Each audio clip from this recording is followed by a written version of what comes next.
and faces coming to shout too.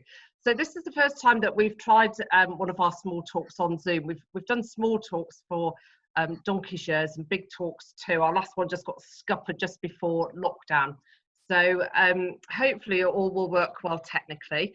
And well, really, I'm not going to talk for very long because I'm going to hand you over to Thomas, who I can see on my top screen. I don't know if that varies from people. But so, Thomas, thank you so much for taking time out of what I'm sure is a really busy day, particularly when you work overnight. So that's always a killer sometimes, isn't it, to be up in the middle of the day.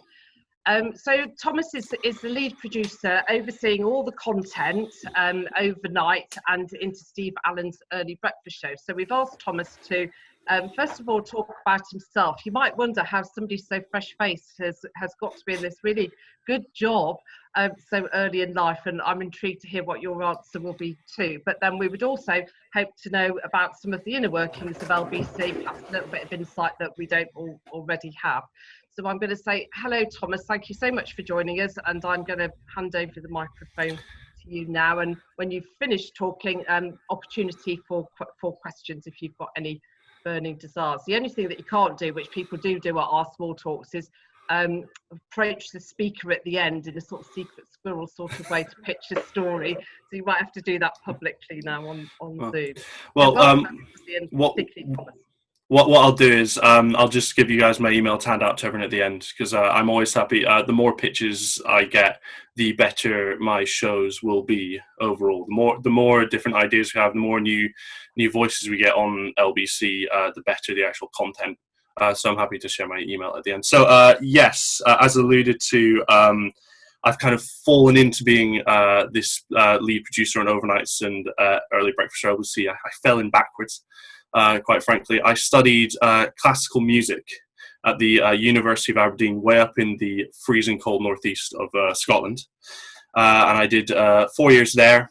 And I never really realised I was going to end up in radio. I always loved radio since I was probably about 5 or 6. I listened to a rival now, BBC Radio 5 Live, for a long time in my youth, all the way up to being about 18, and then I got to university and I kind of expanded my repertoire of what I was listening to. So I was brought up on a diet of Nicky Campbell, Sheila Fogarty, Victoria Derbyshire, Adrian Goldberg, oldies but goodies of radio. Then I got to university and I was studying classical music, and I became the editor, news editor in about 2015, off the top of my head, of our student newspaper. And then I did an internship with a TV station in Ghana, which is a bizarre story for another time. And eventually I managed to get an internship with Classic FM. Classic FM is the classical music station owned by the same organisation that owns LBC, so Global, who own Capital Extra, Heart, Radio X, Gold, Smooth, Classic, and yes, then LBC, and now LBC's sister station, LBC News, which is a separate radio station but linked. And I was at Classic FM for a few months, and then I just got talking to someone one day about how I was enjoying Classic FM, but I was far more interested in moving into more journalistic radio. Speech radio had always been what I'd enjoyed the most. And before I knew it, I was working on the sports show on our Saturdays. And then very, very bizarre, I just quickly ended up being an assistant producer. And I was an assistant producer with LBC for about a year. I had no history at all in what I was doing there, so I was literally starting from zero. And it was a fascinating time to be there. My first shift, bizarrely, on LBC was the day of the Westminster attack. And I came on shift, and within an hour there was a terror attack. So it was a real baptism of fire at the station. And I thought, well, I'm sure it will be quieter after this. And as you all know, since Brexit, really, 2016, but that was me in 2017. The news has never really stopped. We've very much become a 24-hour news world, if we weren't already. So I assistant produced for a long time. I ended up becoming the kind of cover producer for overnights and early breakfast. And then about a year and a half ago, when the producer for that show moved on to other things, Steve Allen, who's the early presenter, and Darren Adam, the overnight presenter, without my knowledge, actually decided to ask for me to take over. And I definitely considered myself, I really didn't consider myself ready at that point, but it happened. So since then, I've been the lead producer for Overnight's Early Breakfast. I work 4 nights a week overnight. And then my junior producer, he works 3 of those nights with me, and then he covers the 5th night on his own. They're 2 very, very different shows to each other. Darren's show is far more newsy, political. We take calls. Obviously, LBC's big thing is taking calls, text, tweets from the general public. But we also have a lot of guests on from the UK and also from the other side, well, from around the world. We do have quite an American focus. Essentially, since Trump took over as president, American politics has become, I mean, quite even more sensationalist than it used to be, and has played a big part in our station overnight, especially. So Darren's show is very, very newsy in that sense. Steve's is far more, I mean, he calls it light ent, which doesn't really mean anything, and it's just essentially his rather bizarre, often hilarious, sometimes risky with Ofcom takes on the day's events or the current state of the world. And with him, we also often do celebrity interviews for his show, Steve Allen's In Conversation With. That's on hold at the moment because those interviews are often done in studio. I've been recently covering a lot of other shifts purely because with the pandemic the way it is, because we've had to be going in the whole time, if anyone comes down with symptoms, automatically you are told to not come into work in alert management. I'm not a pro-management person all the time, I'll admit that, but I have to say that their handling of this pandemic has been absolutely phenomenal. They've been very supportive on the emotional and mental side, as well as the actual physical side of this. And anytime that you are worried about the symptoms, they will immediately have you off and bring in cover. That means there's a lot of jumping around the schedule for a lot of us, but it means we keep the station just about on air. So that's kind of how I got to where I am. Definitely accidentally ended up here. So let's see. Thinking about different shows, as I said, my 2 shows are very different. And I'm not sure how much you guys have listened to LBC, but I'm sure that if you have, you'll know that around the schedule there's a lot of difference. So after Steve, there's Nick Ferrari at Breakfast, which is just packed with guests after guests after guests and lots of different stories. They'll often have head-to-heads between 2 guests and Nick. They're kind of policing it or showing his own view as well. The big interviews are often on his show, so they have phone-ins with Keir Starmer, Boris Johnson, the Met Commissioner, Cressida Dick. They've a very big focus on guesting. And then you have after that James O'Brien's show. He rarely has guests, and if he does, they're very, very specific, and he will pick them out. His producer essentially has to ignore pitches unless it's to do with celebrity interviews for his podcast, which is Full Disclosure. They don't just do celebrities now, they kind of do people with very interesting stories. So they had a Holocaust survivor in December, which was just an absolutely breathtaking interview. She just called into his show and he decided he wanted to do a live show with her because she was so fascinating. Who else? He's spoken to doctors throughout the pandemic. He had people who are working on the front line. So they're always, he looks at different angles with that. Sheila Fogarty, 1 p.m. to 4 p.m. Probably quite similar to the overnight show where they have a lot of guests and a lot of calls, and they do different topics. In the middle of the day, there's a bit more of freedom to kind of do a different style of show, maybe not as confrontational as the 2 shows that have gone before with Nick Ferrari and James O'Brien. Drive, Eddie Mayer, again, very, very guest heavy, and they do lots of different things. They like their quirky stories, so they'll often have a quirky story or 2 in there, which is just kind of funny, quite just very light and quite humorous. So if you have any stories, that fit that, that's the place to go. And then following that, there used to be another presenter, but he's no longer at the station. So at the moment, it's 3 hours of Ian Dale. And he has a news hour where he covers all the news of the day. Often that's almost always just reporters bouncing around the country.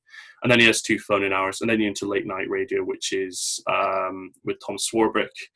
I kind of consider it the Wild West of radio because it's very much, we do risky topics. They do risky topics on the late night show. And sometimes it goes absolute gangbusters and sometimes it doesn't.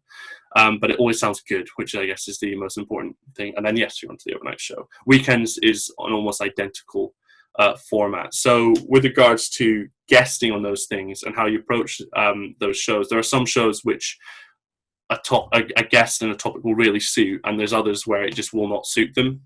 And I always think it must be hard for you guys, especially, to know who to pitch to what and how, and because often if you have an email for an organization, it's probably just one person, or it might be you've got a few people, you don't have an exact idea of what their role is and what their show, what show they run and what their show kind of entails, and it's often a changing thing. So my thought is always, with regards to what you guys do, just always pitch, because I read every single pitch I get, because if the one you miss is for sure the one that's going to be the best pitch that you've ever had, and you'll have missed it. And so I think that always send out the pitches, and even if you don't get a response, like I know Jonathan, you send me quite a few, and sometimes I don't respond, and that's often that I've looked at it and thought that is a good one, but I guess I can't do that one, and I have to run to the next thing, because the news is always changing so much that I'm rarely kind of on top of things to be able to email back. So we're always in meetings or always in setup mode. But always pitch, because I will read every single one. In the current climate, things have changed a bit. We used to have a lot more people in studio, a lot more people coming in.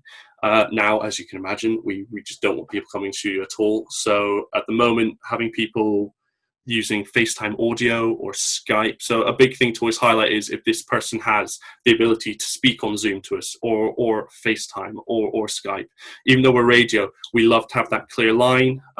We had recently, Jonathan, again, it was Morgan Wright that you gave to us. We set him up to do Skype video, and LBC has a huge online presence. A big reason that James O'Brien is as successful as he is because our online department puts out videos. And they're really powerful and they get a lot of views. When we have guests, if we have them on video, they're almost always going to end up online, because having them in video quality, an expert in video quality, always helps. So knowing that the guest has a phone, so we can speak on the phone, yeah, that's fine. If they can do FaceTime, if they can do FaceTime audio, if they can do Skype, if they can do Skype audio, if they can do Zoom, if they can do WhatsApp calls, if they have, getting very technical, if they have an ISDN, or if they have IPDTL, all these different things. Just if they have any way of communicating that isn't just over the phone, that's always great to hear, because the better the audio quality, the better the experience for the listener and the guest and the host. So having those things always really, really helps. Formatting for how you pitch is a really big thing. I always think that if you can, try and have the top lines talking about who it is and what they are, what they do, and it's maybe in 2 lines, and then underneath that, and say what the story is in 1 line, and then underneath that have the proper full press release, because I think that's the most important bit. Like reading those first 2-3 lines will probably that's when I will decide if I'm going to read any more. And often when those first 2-3 lines, if they fit what I'm looking for, I will then read the entire email. Sometimes you'll read those first 2-3 lines. If it's not quite what you're looking for, then it's not what you're looking for that day. What else? I think, again, go back to Morgan Wright. Morgan Wright was just amazing.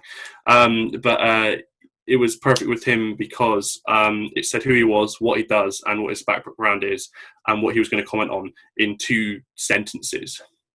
And that was perfect. That's all I needed to say. So when I called up my presenter, Darren, I said, here's this guest. What do you think? Let's do this. It was so quick for him to be able to say yes, rather than me having to kind of muddle through and kind of highlight things for me to say to him to pitch.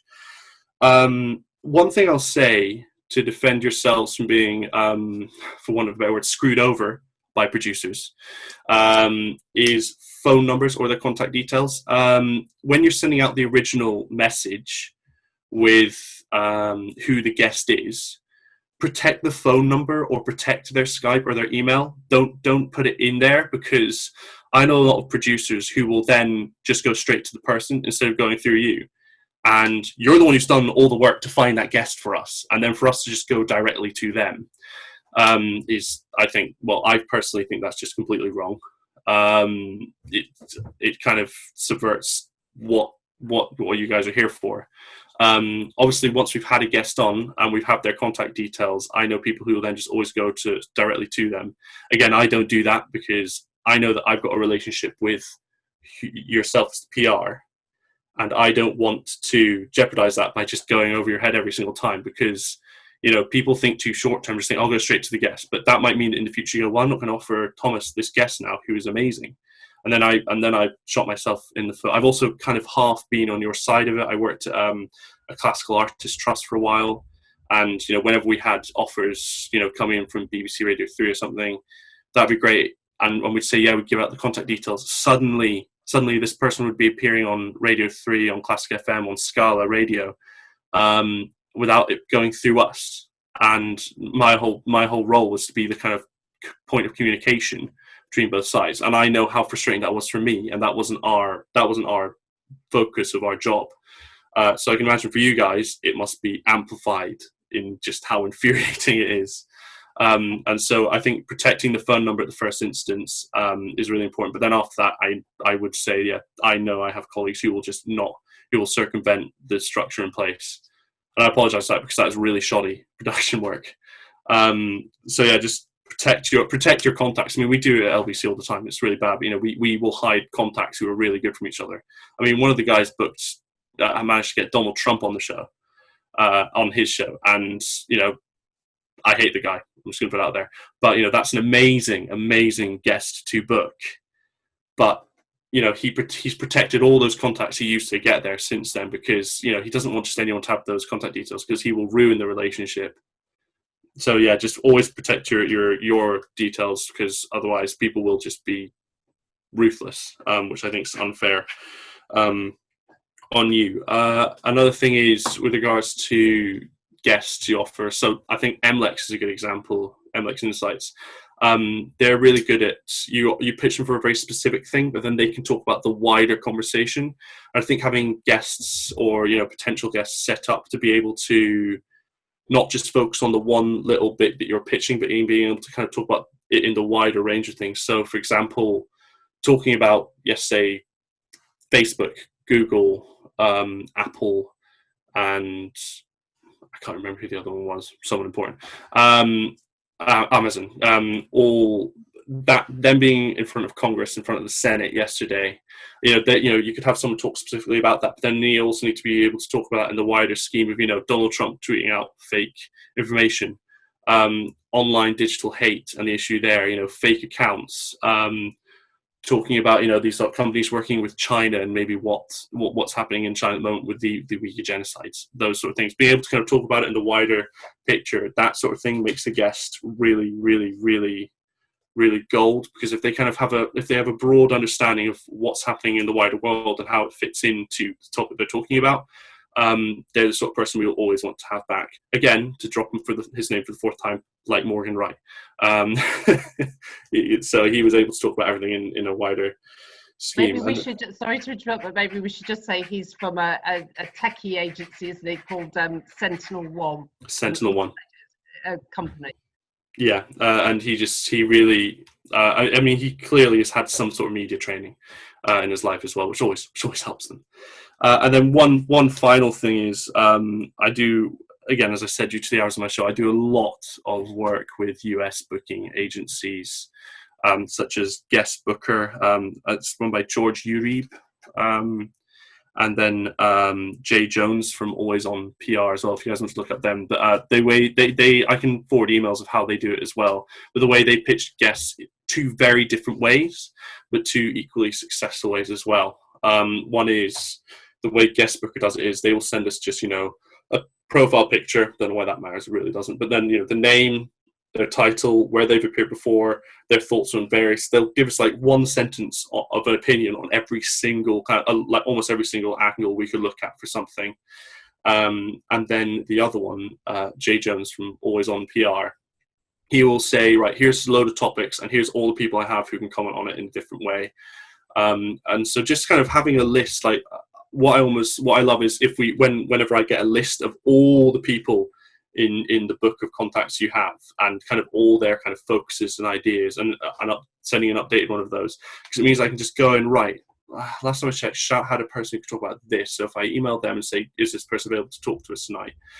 Rather than, like you sending out specific stuff on the day that things are happening. If I have a list there and I think, right, this person that Shout has might be perfect for doing this, I'm gonna ask if they can do that.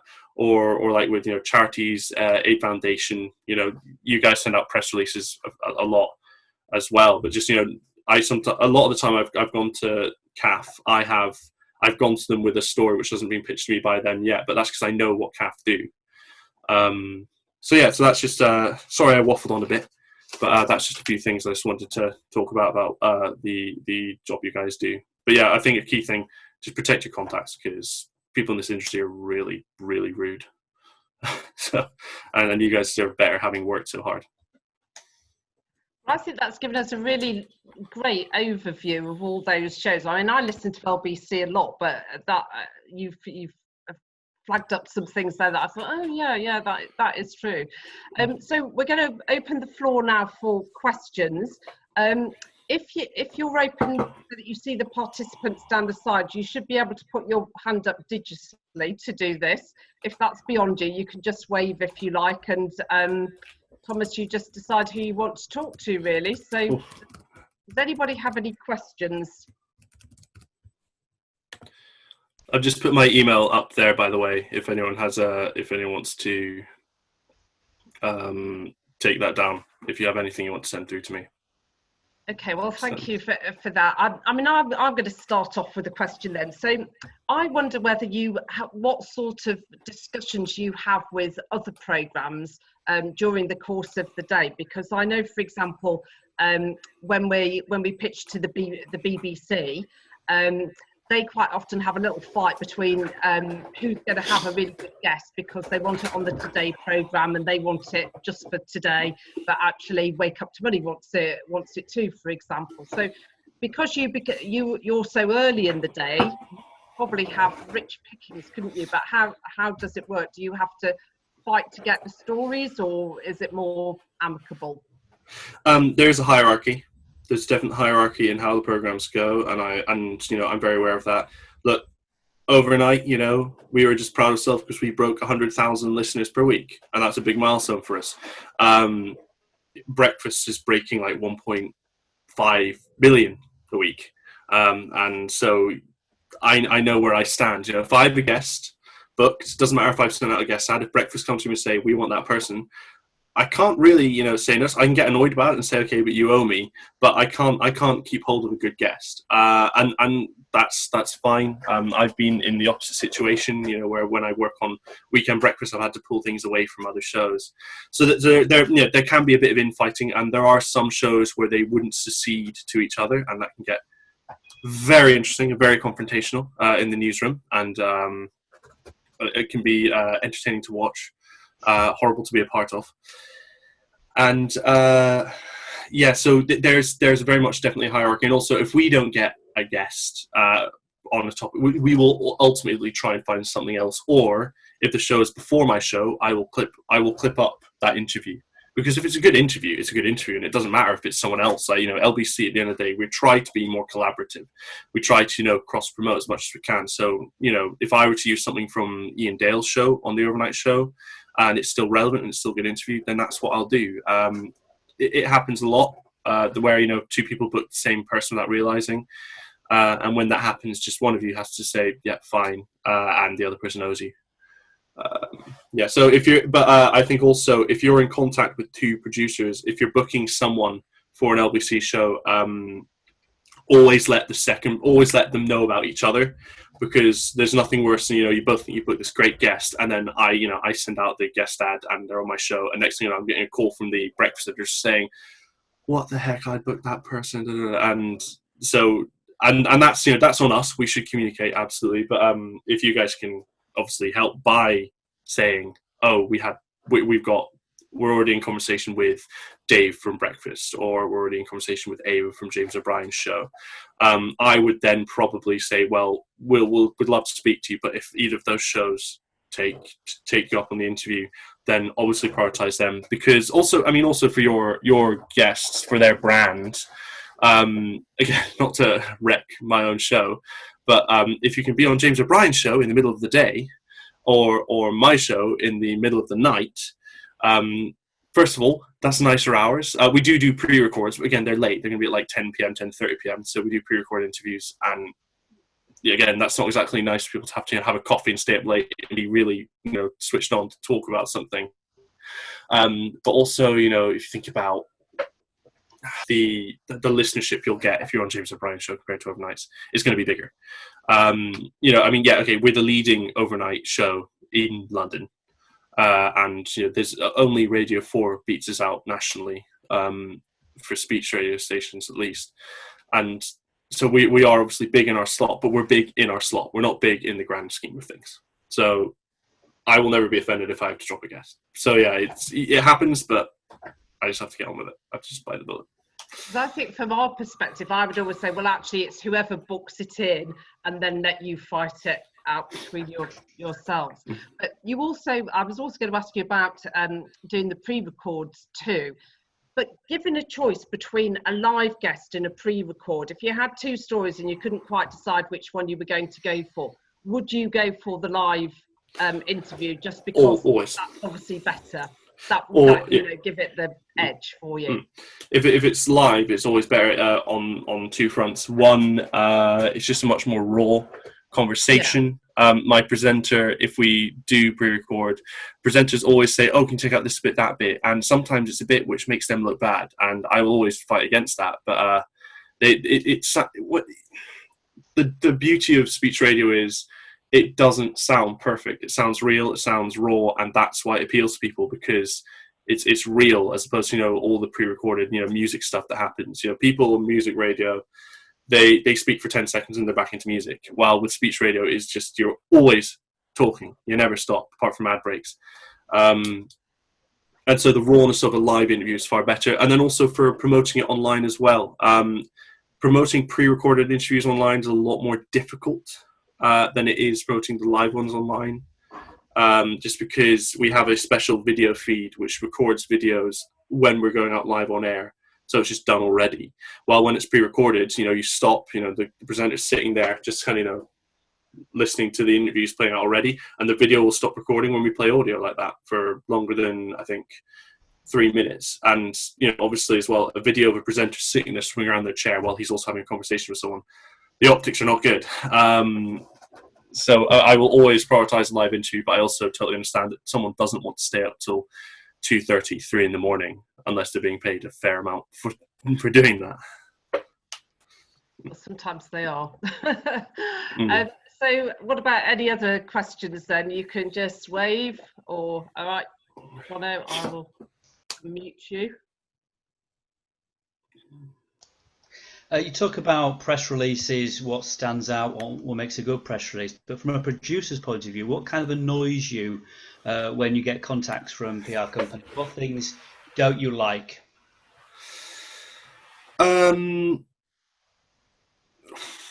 This is going to be really brutal. People who lie. I've been getting pestered by someone. She sent me the same person as a potential guest about 3-4 times, and they looked really good, and they were meant to be ostensibly a commentator on royal affairs. And she kept highlighting this one book this guy had done and how he'd written this article about it. And so finally I said, fine, yep, let's do it. And this guy I'm sorry, he knew nothing about the royals. Like, I would be a better royal correspondent.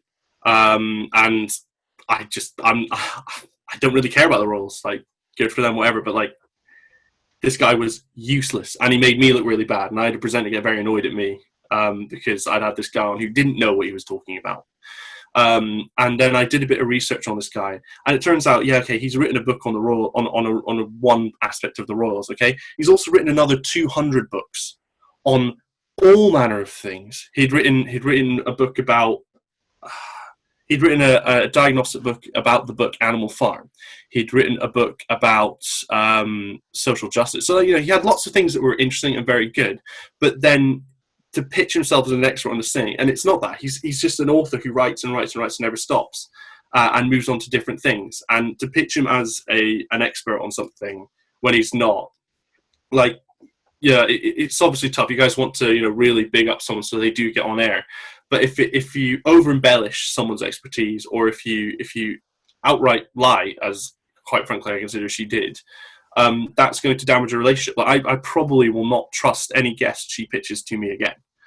Which maybe is unfair. Maybe I'm tarring her. Maybe I'm just making one quick, resolute decision, and I probably will give her the benefit of the doubt. But that sort of thing will wind up a producer to no end, because I've taken a risk on a brand new, potentially good-looking guest, and that has fallen apart, and I've taken a lot of heat for that.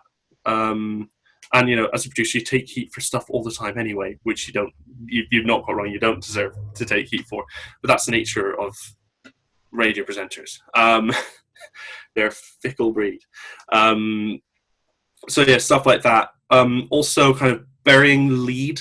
So when kind of trying to highlight what is the absolute best bit to highlight what this person's going to say or what this person has done. Like, getting a picture of an American guest, he's a partner at da-da-da, an advisor, da-da-da, all this thing, and also he was an advisor on Homeland Security to Barack Obama for 8 years. And you kind of you read it and go, wait, what? Why didn't you lead with that? This person, worked with Barack Obama for 8 years. Like, why is that not the lead? So, always picking the best title. I mean, list all the things they've done, absolutely. But pick what you think is the absolute biggest. Now, maybe they didn't think that was the biggest thing. But I think anytime you can say you have anything to do with Barack Obama, anytime you can say you have anything to do with the former leader or current leader of a country, I think you probably want to have that highlighted. Maybe that's just me, but yeah, I'd always say that's what you want to focus on. Do you not have time then to call guests in advance and sort of pre-interview them to test them out, or is that not really the style for LBC? Because as you say, you quite like the raw stuff. Sometimes it depends on the topic and the guest. It does, and also it does come down to timings as well. So, for example, that guest who was inaccurately proposed to me, I was booked. That was for the weekend breakfast show. So they told me at 8 o'clock they wanted someone at 8:30 to talk about Harry and Meghan. And so, yeah, and that is quite easily doable. And I could have used any number of guests I've used before and are great. But I thought, what, LBC likes to prioritize new voices, and we take a risk on having lots of new voices on. So I thought, I'm going to try this guy. I didn't manage to get in touch with, she didn't get back to me until 25 past. So by that point I was like, well, I can't call him up and say, guys, see what you're going to say. I just had to kind of take a quick message from him of what he was going to say. Yeah, fair enough. Yeah. And that sentence was a great sentence.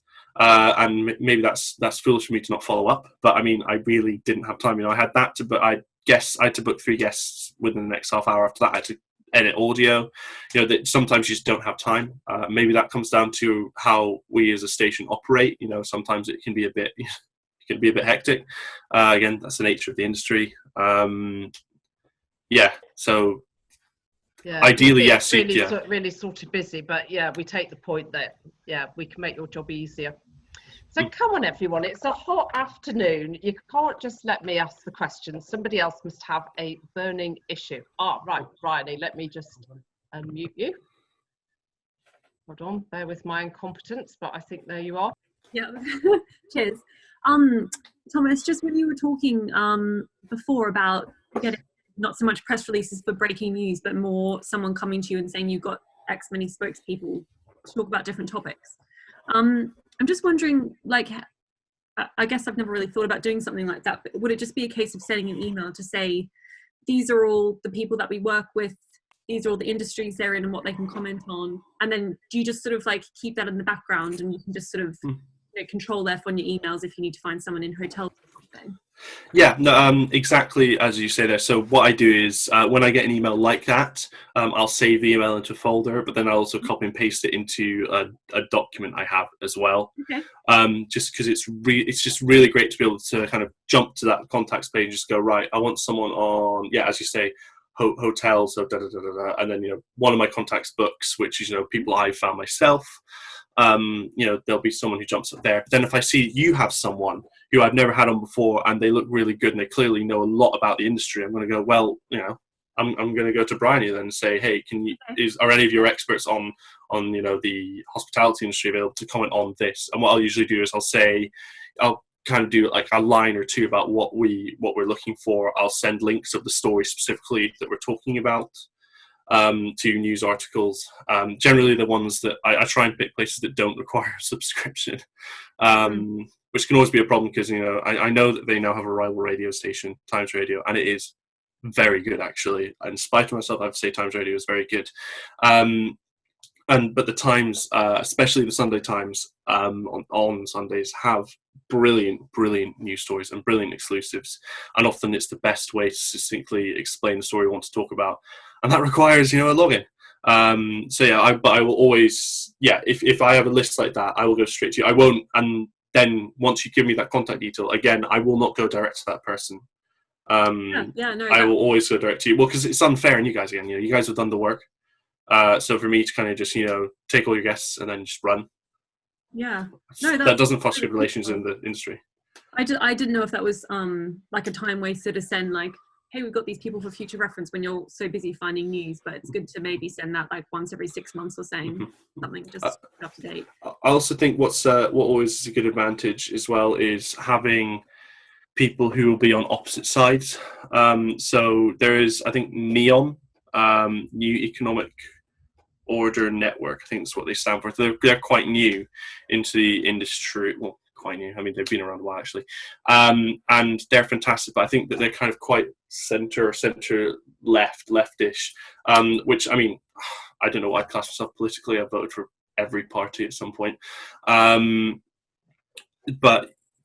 that's great, but I also want the people who are on the right as well. And so Neon are fantastic when I want someone to just, explain things and, get on well with Darren. But if I want someone to fight with him, I usually won't go to Neon. I'll go somewhere else. So trying to have a great breadth of people who can talk. And then also, then if again, going back to hospitality industry, you have someone who knows about hotels, someone maybe who then can talk about hotel employees' rights, so someone's like an employment lawyer.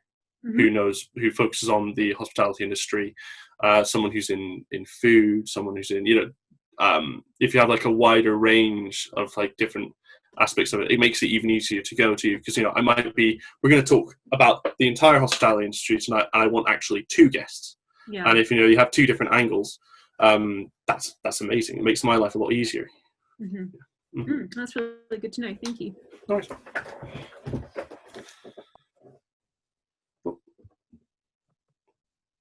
I can see a blue hand. That's how it works. Fascinating. Yes. There we go. Catherine, it was my little hand. A question, I suppose, are there classic stories that you feel are overnight stories? This is a chance to perhaps explore more sensitive topics. Do you like health stories? It's got a different vibe to the rest of the programming, hasn't it? Yeah. There are definite topics which suit themselves to overnights. Mental health is a massive. Mental health is a huge. Quite frankly, there is a mental health pandemic coming. Very much, that it's been a creeping issue for decades, and the pandemic has only exacerbated that issue. So we have generally on Tuesdays we have an hour dedicated essentially every Tuesday to talk about mental health in some different way. Sometimes it's a phone in with an expert. Sometimes it's just talking to someone from a different aspect. So mental health is a big one. Addiction, which kind of falls into that category sometimes. What else? Homelessness. Homelessness seems to be a really big one for people to talk about. I mean, actually, this morning we did a homelessness phone-in, and there was this guy who phoned in, and he is homeless, and what he does is he stays up all night because, you know, he's worried about being attacked in his sleep. And what he does is, to keep himself company, he listens to LBC every single night. That's what he does, because he's on his own, he's bored, he wants to feel like, you know, he's got people with him, so he listens to us every night. And he called us and hung up straight away. And especially in homelessness hours, that's kind of a giveaway. Okay, this is a person who can't afford to actually stay on the line, so then we obviously call back. So there's those two topics. American kind of topics. What we're us in the late night show, we're much more worldly than the other shows, and due to our time of day, you know, for us, you know, 1 a.m. to 4 a.m. UK time, that's what is it? 8 to 11 Eastern time. That's 5 to 8 Pacific time, and you know, it's the middle of the day in many other parts of the world. So we're very worldly. So whenever there's a kind of huge world topic, so say for example, like when Jair Bolsonaro had the coronavirus, you know, then we obviously did not an hour talking about it, but we had a guest on Brazilian affairs. But obviously it's easier during those times to speak to someone who's in those countries as well. And I focus a lot of my book, and also with my history, I've been back and forth to the US a lot. I focus my book on the US. So that's almost easier for me than stuff that's happening in the UK now, which probably is not a good sign. Thank you. It's really, really helpful. And is it the same of you mentioned that you produce 4 nights a week, and then there's a colleague. Is it the same feeling, or does that have a whole, again, feel to the show that you don't produce? No, it's very, very consistent. Myself and my colleague Corey, or sometimes, I mean, there's 4 of us who kind of work across the show as producers, assistant producers, and we're all kind of quite on board with the same thinking. Darren, you know, he is the presenter, and therefore he's the executive editor. He's the presenter, he's the executive editor, because quite frankly, you can't make a presenter on LBC say anything or talk about anything they don't want to talk about. That's the nature of the station. It's the nature of the people who present on the station. So yeah. It's quite consistent in that format. I mean, I've been all over, as I say, I've been all over the schedule though, working on other shows just because of people falling ill, and I guess I'm a trusted pair of hands, God knows why. And they use me a lot around the schedule now, which messes with your sleep pattern, but at least I get to see the daylight more. Thank you very much. Good. At least you're young, so you can cope with that.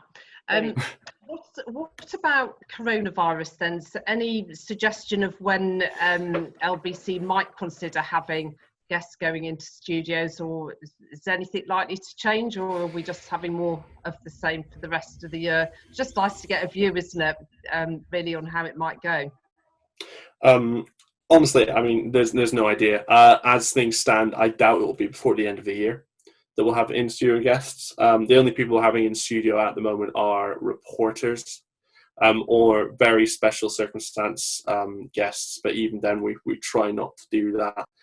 Nick Ferrari is doing his phone-ins, but the way he does that is we have a studio set up at Millbank, and they sit there in the Millbank studio, and he sits in our studio, and they talk that way.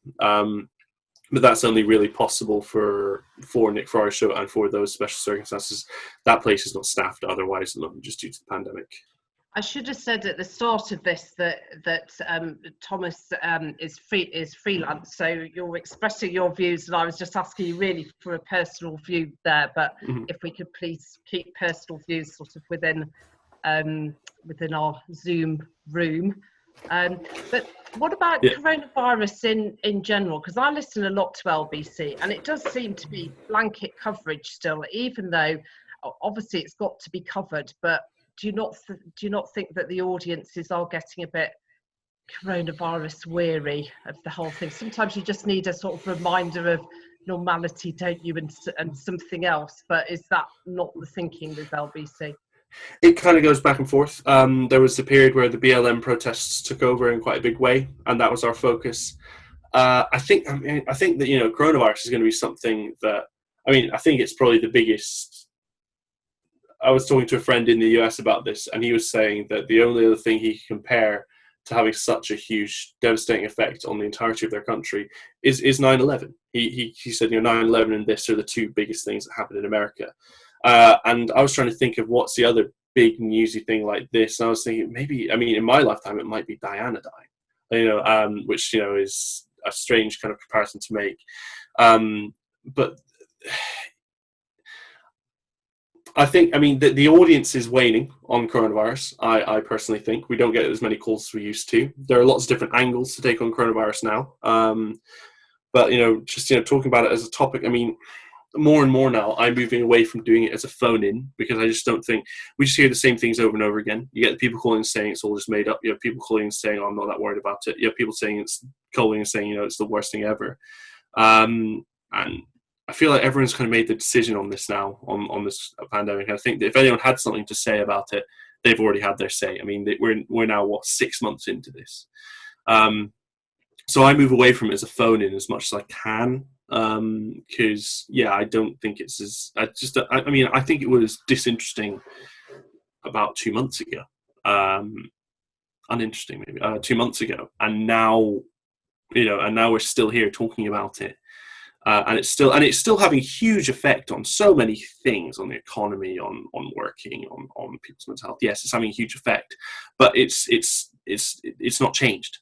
It's not moved forward. We're just all sitting here waiting for a vaccine and waiting for a second wave. Now, when there's big breaking news, like, you know, people now can't, you know, go to Spain really, and, you know, that's going to happen for more and more of Europe over the next few weeks, and then we're probably going to have a second wave in the next month or so, is the expectation. It's going to be interesting how we approach that, because it'll be going back to talking about it in a way which we haven't talked about it for 4 months, and it got boring after a while.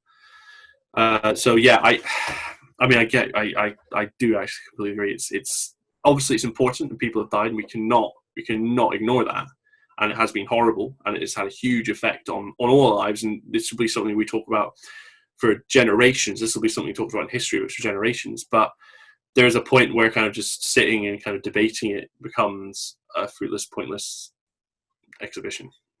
Yeah. We're all nodding in agreement. Alexandra, I'll open you. Ooh. Hi, I think you're ready to go, Alexandra. I'm going to say we have a couple of healthcare clients that are kind of looking beyond coronavirus at, like you say, the mental health pandemic that they think is coming, or the kind of cancer rates that are going up that they think is coming, and they're in the kind of medical industry. So would stuff like that be of interest? Kind of, yeah, I think knock on. I think the knock on is the next thing now.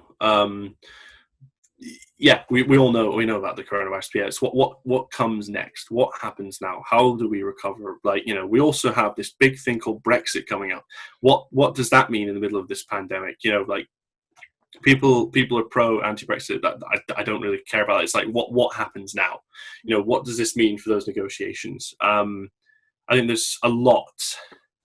that, you know, that is going to come from what happens next, and I think that's still relevant, and we still do get calls about that, but that very much becomes like just a general systemic issue now. So, you know, we talk about, you know, like mental health care in this country is just appalling, you know, and this only exacerbated that. So it's still the same conversation which we had before the pandemic, but now you can add in the fact that, you know, this pandemic has pushed everything back, wiped everything out, and added extra people to the list of people who are suffering. Employment, you know, there's always a joke, you know, we talk about saving the high street a lot on LBC. Well, you know, that conversation is even bigger now, and it's, I think, might even be too late to save the high street now, because we were inactive before this, and then this came along, and we all know everyone knows someone who's lost a job because of this. You know, most of us know someone who's lost a life from this as well, but we all know someone who's lost a job, and that's, I think that's another big bit that's the next big knock on. You know, but I mean, I still think these guests are incredibly important, incredibly relevant, because they say, right, here's what we've seen, like, we're all screwed. What joy. John, were you wanting to ask a question? Sorry, I might have missed you waving your hand, John. Yeah. No, the question is, Thomas, where do you see yourself in 5 years' time? Great question. Oh wow, sounds really embarrassing. Honestly, I see myself in production in the USA or Canada. It's where I've always wanted to end up in the US. Washington DC is just a place I'm obsessed with, and I go back and forth to as much as I can. Obviously, not much recently. My dream would be NPR, working on their morning edition or All Things Considered shows. They're kind of big newsy shows at breakfast and drive times. Yeah, I've always loved American radio. I think that whatever happens to American radio, it happens here 9 months or a year later. We're always following, so as opposed to being followers, I'd like to be part of the change over there instead. Yeah, that's where I want. My partner, she is American herself anyway, so there's obviously another reason to try and end up over there as well. Yeah. Thanks. John from Luther Pendragon, were you waving? I'm sorry, I might have missed you. Thank you. So I'm up.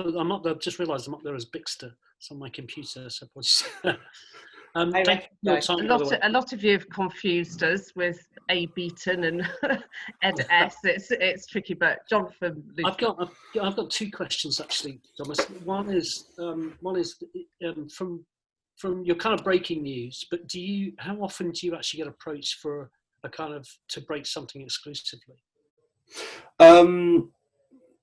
It kind of ebbs and flows. So sometimes, like for example, I don't know why, but bizarrely, over the past 2 years, I've ended up getting very close and friendly with a load of the Daily Mirror reporters, and they seem to like me. I have no idea why, but I get on well with them, and they will often come to me and say, "Look, we're gonna drop this exclusive at midnight. Do you want one of us to do an interview with you?"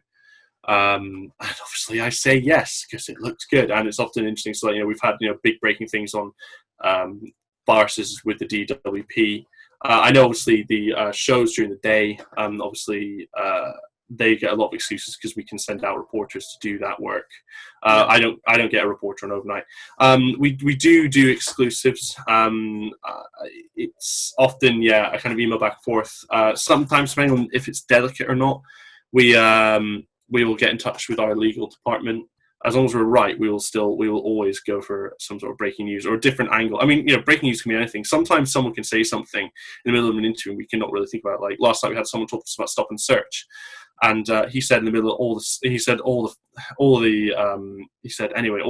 figures are screwed up anyway. It's not this many people being searched. There's not a racist element to this.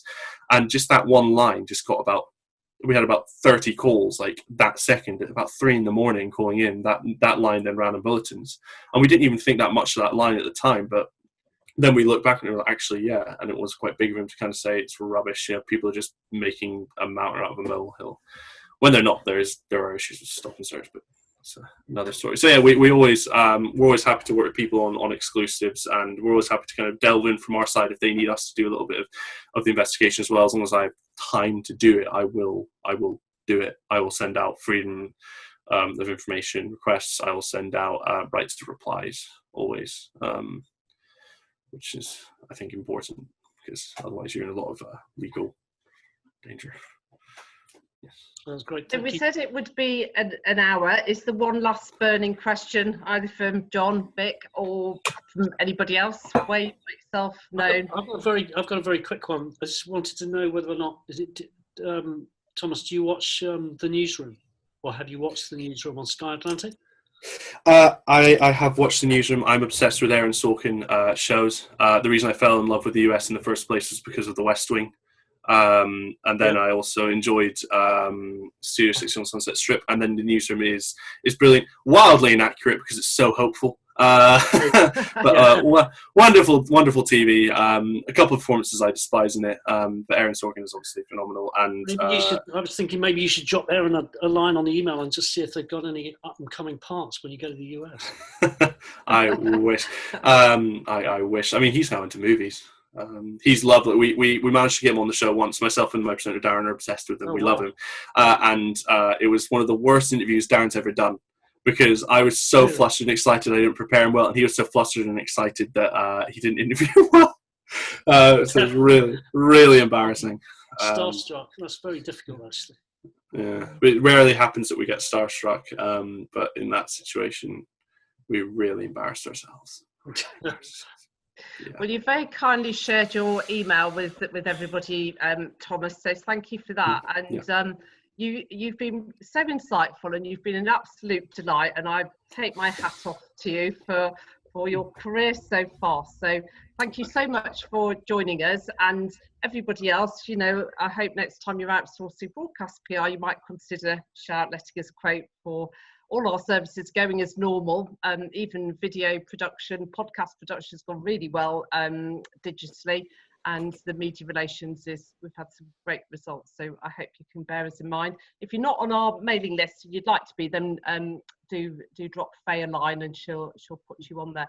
But otherwise, lovely to see so many faces. It's been really nice. It's like going to a little party, isn't it? So thank you for taking the time, particularly on a hot day. I think maybe this cold beer waiting, if only you were at Shout in our hot studio and we could ply you with drink, but sadly you'll have to provide your own. So thanks very much for joining us, and we'll let you know. We've got another one lined up for September, and we might have one in between. So we will let you know. And Thomas, thank you so much. Fantastic. So if anyone has any questions they didn't want to ask in this format, please feel free to email me. I might not get back to you straight away, but I will get back to you at some point.